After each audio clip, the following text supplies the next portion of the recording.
Hi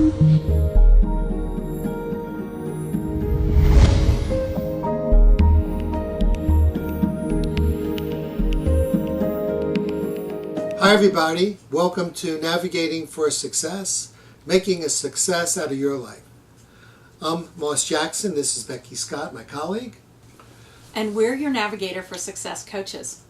We're going to spend a little time talking about recovery and self-care because they're really important qualities to navigating for success, don't you think? You know, Becky, we live in a world that I think is speeding up.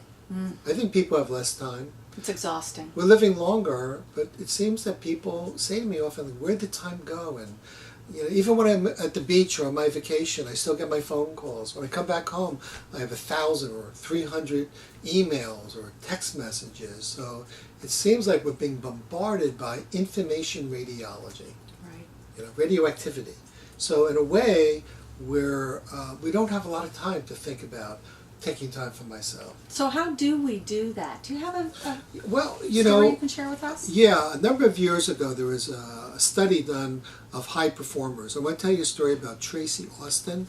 Tracy Austin was a female tennis player a number of years ago. Not the biggest of or the most powerful of players, but she had a phenomenally successful third set record, which allowed her to be a championship player. And researchers are interested, like what made her so good to be a high performer, both in athletics and for business, because they saw applications in business. And Tracy did something very interesting. She had a ritual.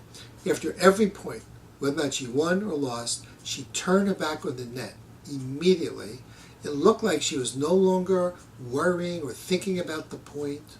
She wasn't glaring at her opponent. She simply walked back. It took her 30 seconds to walk back to the serving line, where she either going to serve or receive the next serve from the other player. And by the time she got back, because she had breathed more comfortably, took some deep breaths, her respiratory and cardiovascular rate dropped by 30%. What that means is 30% of her energy was now available, like in a tank someplace, a reservoir.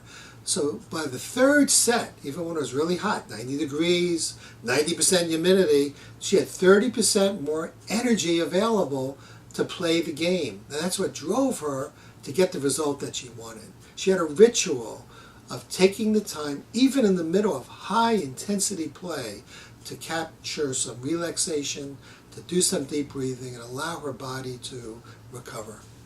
That is such a great example of self-care. Self-care. Well, one of the things that I would do, and I bet you do it, would request of our listeners to do, is to check in with yourself a couple of times a day and say, how am I doing? How am I feeling? Am I stressed? Am I relaxed? And if you feel yourself being a little bit stressed, you can do our second tip, which is to take several deep breaths and just center yourself. Good. And also, probably another tip would be if you're on a scale of 1 to 10, because what I'll do sometimes as I get later in the day, like 3:30, which is usually when I start to falter a little bit, I'll ask myself, how am I doing on 1 to 10? 10 is very stressed, 1 is not stressed. If I'm about a 7, I say I need to take a break. So I program, I've learned I need to do that regularly. So I've made a ritual that every day around 3:30, I take 15 minutes and I go for a walk. Excellent. Now, if you were to do recovery time, would you go for a walk or would you do something else? I would meditate. Okay, for you. I would spend 10 minutes in a quiet location, preferably out in nature, and just breathe and try to empty my mind. Okay. That's how I center myself. Okay, so it would not be a good idea if I want recovery time to get on my phone or check my emails. No, that is not recovery time. Yeah. You know, very clearly. You know, actually, if you spend too much time on the computer or watching TV, you get depressed. And you change the structure of your brain. That's true. Good. So, interesting conversation about recovery. Oh, there's something else about self-acknowledgement. Like at the end of the day, so you might consider writing a gratitude or victory log, looking at what do you have gratitude for yourself for the day, or what kind of victories, small victories, have you achieved during the day, so when you leave your office, you have a sense of accomplishment. Not big accomplishments, but any accomplishment. I actually have my parents that I work with keep a gratitude log at the end of every single day. I have them keep it in a notebook on their bedstand. And there is all sorts of research out that says that that improves your attitude. I say gratitude. Coming from the Wow. field of positive psychology. Wow. Well, I hope you guys have gratitude for your lives, and thank you for checking in. And by the way, if you like what we're saying and you want to learn more about it, check our website, give us a call, take our Navigating for Success questionnaire, find out how you're going through life. So until we see each other again, navigate for success and be well. Thanks for watching.